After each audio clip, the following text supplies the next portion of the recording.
wabarakatuh. Untuk bab 1 kali ini kita akan belajar mengenai sistem gerak pada manusia. Nah, sistem gerak pada manusia itu kita akan belajar sedikit mengenai sistem gerak pada tumbuhan dan sistem gerak pada hewan. Nah, Ibu ingin memberikan contoh mengenai sistem gerak pada tumbuhan. Nah, Bu, kan kalau gerak itu berpindah tempat. Nah, untuk pada tumbuhan itu gerak bukan berpindah tempat, tetapi gerak berpindah tempat hanya sebagian dari bagian tumbuhan. Contohnya itu seperti ini. Ini adalah putri malu. Jika kita sentuh, maka dia akan mengkerut. Dia menutup daunnya. Itu berarti contoh gerak pada tumbuhan. Kemudian yang ini, tumbuhan pemakan serangga. Kalau ada serangga, hop, nanti dia langsung menangkapnya. Dia juga akan bergerak. Kemudian tumbuhan sulur. Kalau kita dekatkan batangnya, maka dia akan mengikuti. Kalau kalian buat batangnya, gitu kan, jadi dari kayu lah, gitu kan, didekatkan pada sumur. Kalau bentuknya kotak, dia akan membentuk kotak. Kalau bentuknya love, gitu kan, dia akan membentuk love juga. Nah, berarti membuktikan bahwa tumbuhan itu bergerak. Kemudian ini, kalau dia itu ada cahaya matahari, biasanya daun itu dia bergerak condong ke arah matahari. Itu adalah contoh dari gerak pada tumbuhan. Next, slide selanjutnya. Nah, sebelum kita belajar mengenai gerak pada manusia, tadi kata Ibu ada gerak pada hewan. Nah, gerak pada hewan itu dia itu ada tulang, ada rangka, tulang depan, gitu kan, sama ada rangka tulang luar, sama rangka dalam.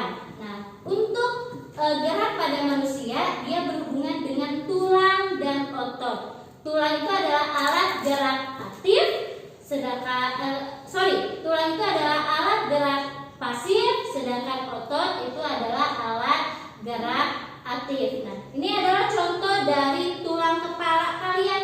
Jadi kalau kepala kita dagingnya tidak ada, gitu. Jadi seperti ini, seperti tengkorak. Nah, di sini ada tulang dahi kalian, ada tulang baji, kemudian di sini ini ada tulang air mata, tulang hidung, di sini ada tulang pipi, tulang rahang atas, gitu kan.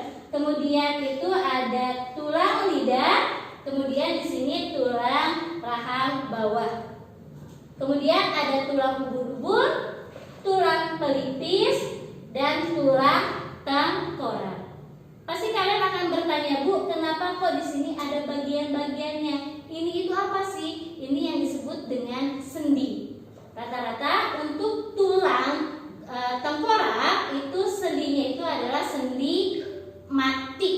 Jadi tidak bisa bergerak. Jadi kalian tidak bisa, oh Bu, kepala bagian belakang saya ke bawah, ke bagian atasnya ke atas, gitu, tidak, karena ini sudah menjadi sendi mati. Nah, kemudian kita next lagi ke slide selanjutnya, itu mengenai rangka nih. Jadi kalau misalkan Ibu sudah tidak ada kulit dan dagingnya, inilah penampakannya, gitu kan? Ini penampakannya. Tadi ada rangka kepala, sudah Ibu jelaskan. Kemudian ada rangka anggota gerak atas. Maksudnya gerak itu apa? Kalian bergerak. Ini rangka gerak atas. Kemudian ada rangka badan. Jadi ini tangan kalian itu adalah rangka gerak atas.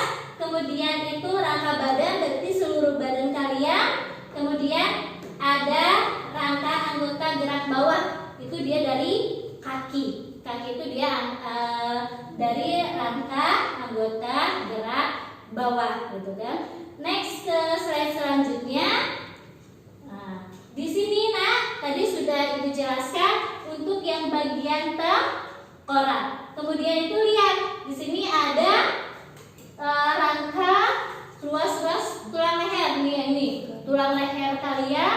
Kemudian ada yang serangka tulang rusuk kalian, gitu kan. Dimana di dalam tulang rusuk ada rusuk sejati, gitu kan. Ada rusuk yang melayang. Kemudian di tengahnya di sini dada. Kemudian yang ini ada tulang lengan atas.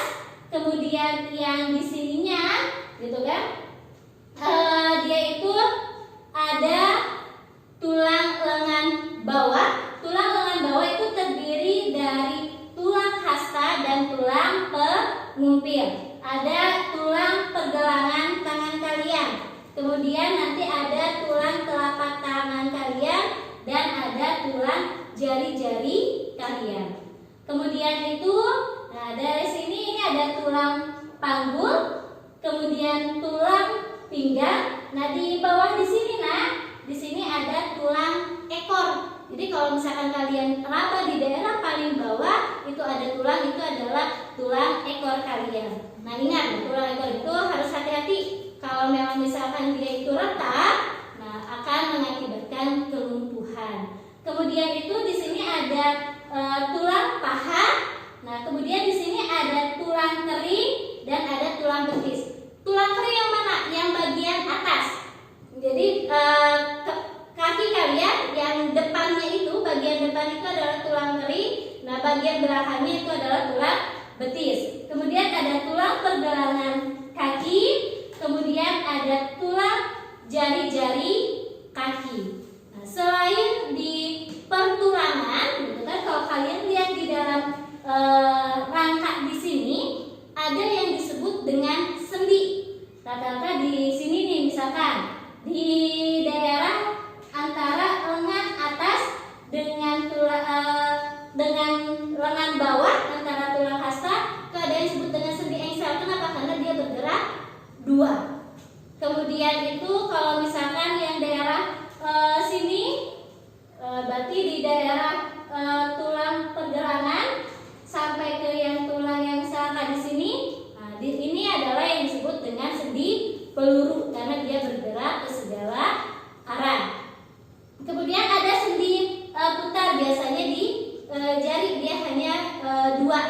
Nah, itu adalah untuk tentang persendian. Mungkin pada pembelajaran kali ini kita akan membahas mengenai tentang alat gerak pada manusia itu tentang pertulangan. Next pertemuan berikutnya kita tentang kelainan pada tulang. Terima kasih. Wassalamualaikum warahmatullahi wabarakatuh.